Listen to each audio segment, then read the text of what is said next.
В Якутске становится небезопасно. Разбойные нападения случаются чаще, в основном в темное время суток. Последнее произошло на одной из центральных улиц Якутска, когда двое молодых людей, выстрелив в голову прохожего, отняли у него деньги.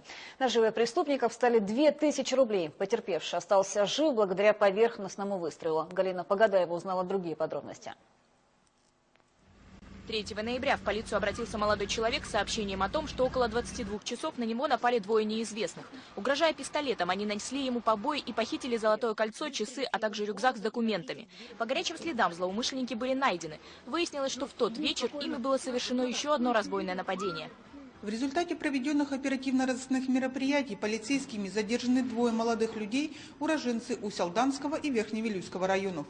Кроме этого, последний находился в федеральном розыске за совершение серии квартирных краж. По данному факту возбуждено уголовное дело по части 2 статьи 162 Уголовного кодекса, наказание по которой предусматривает лишение свободы на срок до 10 лет. По данным сотрудников МВД, разбойное нападение в основном совершает молодежь от 14 до 20 лет. В этом году почти треть преступлений, квалифицируемых по статье 162 Уголовного кодекса «Разбой», совершили подростки, еще не достигшие совершеннолетия.